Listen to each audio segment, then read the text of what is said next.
Bom dia, meus irmãos. A paz do nosso Senhor e Salvador Jesus Cristo esteja contigo durante todo o dia de hoje. Sou o professor Rodolfo e com muita alegria chegamos ao quinto dia de exposição no segundo livro dos Salmos.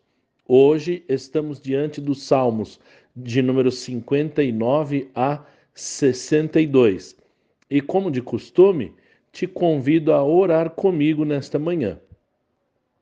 Senhor, nosso Deus, Pai, Deus Santo, Altíssimo, Poderoso, Tu és o Rei cujos dias não têm fim. O teu reinado é sempre eterno, de geração em geração. O teu poder não se pode contar. Em tuas mãos está o dar vida e o tirar a vida, levantar e abater. O Senhor é dono de todo o poder, digno de todo louvor, de toda honra e de toda glória. Nós te agradecemos pela leitura da tua palavra, pela exposição da tua palavra, pela comunhão com os irmãos que aqui estão conosco. Senhor, nos ajuda nesta manhã e continuamente até o final. Ajuda-nos a permanecermos firmes, ó Pai, na leitura diária da tua palavra. Prepara também os nossos corações para vivermos, aplicarmos aquilo que estamos aprendendo com o Senhor. Nós oramos em nome de Jesus, o teu amado Filho. Salmo 59. Ao mestre de canto, segundo a melodia, não destruas. Hino de Davi, quando Saul mandou que lhe vigiassem a casa para o matar. Esse é o terceiro salmo seguido de Davi, baseado na melodia Não Destruas. Os três são salmos de lamentação, onde o salmista está em aperto, sendo perseguido pelos seus inimigos, e agora está orando, pedindo a Deus livramento dos seus inimigos, dos que se levantam contra ele e dos que praticam a iniquidade. Ele pede salvação e livramento desses homens sanguinários. Estes inimigos iníquos e sanguinários estão se ajuntando contra o salmista e armam emboscadas para pegá-lo, e isso sem causa. Davi é inocente e repete isso, pedindo a atenção e a ajuda de Deus. Deus aqui é o Deus dos exércitos e é o Deus de Israel. Davi pede mais uma vez a sua atenção, repetindo, como de costume, em algumas poesias hebraicas. Ele pede para que Deus não tenha misericórdia dos ímpios. Nós sabemos que essa é uma oração que Deus vai responder como quiser.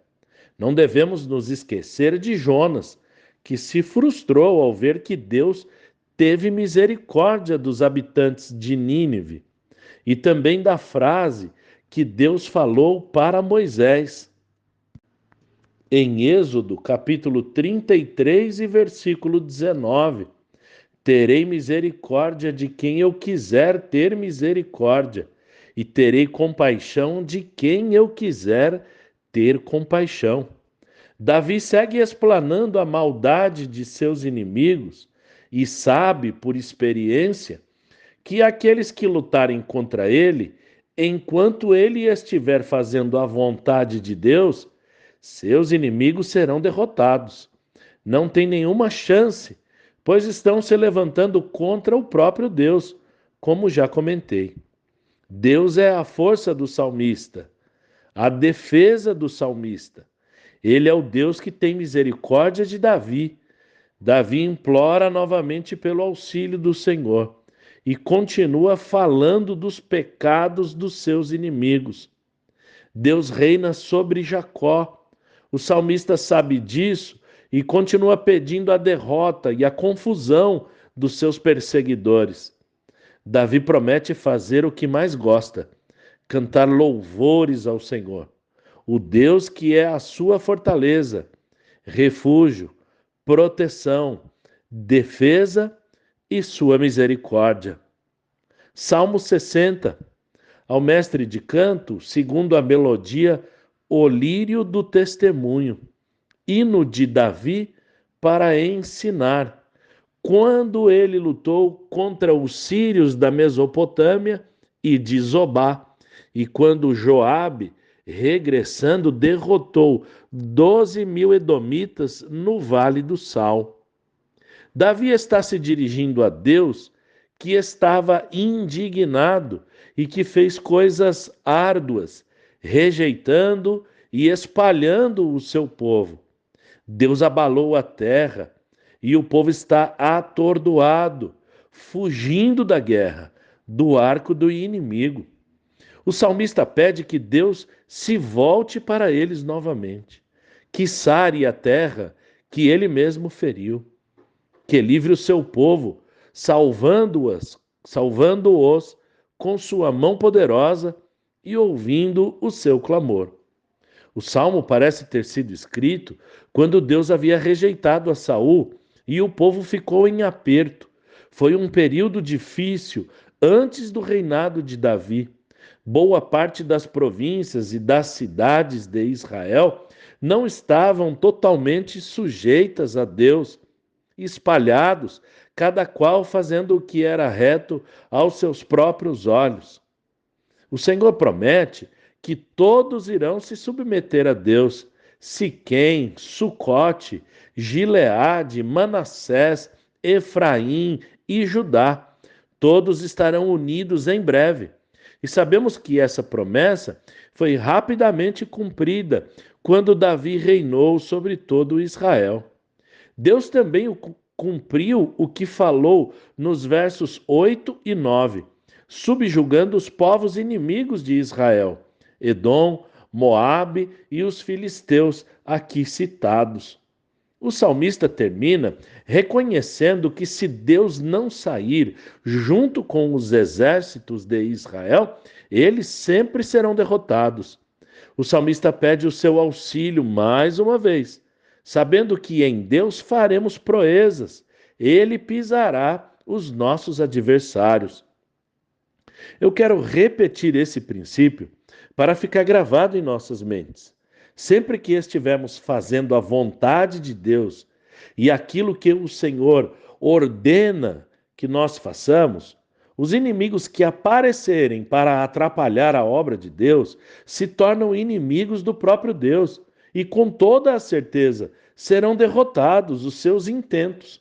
E isso pode significar até que haja conversão entre aqueles que se levantaram contra a obra de Deus. Isso se houver arrependimento. Mas se não houver, o fim dos inimigos de Deus é trágico. Ou seja, não podemos sair por aí fazendo inimigos e achando que Deus vai os derrotar a qualquer custo. Temos que olhar sempre para o contexto do texto e nos lembrar também que a vontade de Deus está expressa em Hebreus capítulo 12 e versículo 14. Procurem viver em paz com todos e busquem a santificação, sem a qual ninguém verá o Senhor. Salmo 61, Salmo de Davi. O salmista está orando, clamando, e diz que vai clamar sempre que o seu coração estiver abatido e fraco. Ele pede a ajuda de Deus. O Senhor tem sido o refúgio, torre forte, abrigo e esconderijo para o salmista. Ele habitará para sempre no tabernáculo, na casa do Senhor. Deus tem ouvido os votos de Davi e deu a ele uma herança. Agora, no verso 6, Davi não parece estar falando só de si mesmo. Ainda que ele tenha vivido até a extrema velhice, ele não excedeu o período da vida de um homem comum. Portanto, não resta dúvida de que a série de anos e de eras da qual ele fala aqui se estende a Cristo, o nosso Senhor, o Rei que não tem dias, que não tem fim, o Rei cujo poder é de geração em geração. O salmista encerra o Salmo 61 prometendo novamente cumprir os seus votos e cantar louvores a Deus. Salmo 62, mais um salmo de Davi. A alma do salmista espera somente em Deus, porque ele salva, ele é alicerce e ele também é defesa. O salmista deixa claro que é inútil os mentirosos, maldosos, ímpios que querem derrubá-lo. Davi sabe que está fazendo a vontade de Deus, está baseado na promessa de Deus e que certamente o Senhor vai livrá-lo e vai derrotar os seus inimigos. Os intentos e pensamentos deles serão inúteis. Davi conversa com a própria alma novamente, para que ela tenha esperança somente em Deus, porque Deus é esperança. Ele é rocha, ele é salvação, ele é defesa. O salmista não será abalado. Davi agora se dirige ao povo com as mesmas palavras de esperança e confiança no Senhor, porque ele é o refúgio do povo da aliança. Seja o homem de classe alta ou baixa, se ele for mentiroso, de nada adianta as suas riquezas ou posição social. Todos esses homens são como nada, porque todo poder pertence a Deus e a misericórdia também pertence ao Senhor. Em outras traduções, a graça pertence ao Senhor. Deus retribui a cada um segundo as suas obras. Parece haver um equívoco aqui do salmista, falando em retribuição e graça ao mesmo tempo. Mas não há equívoco. Deus tem o poder de retribuir a cada um segundo as suas obras, e isso é justo. Mas ao Senhor também pertence a graça e a misericórdia, que significa que ele também tem o poder de não retribuir a cada um conforme as suas obras. E isso é graça, favor que ninguém merece. Que Deus continue abençoando a sua vida em nome do Senhor Jesus. Tenha um domingo abençoado na presença de Cristo Jesus, o nosso Senhor. E até amanhã, querendo Deus.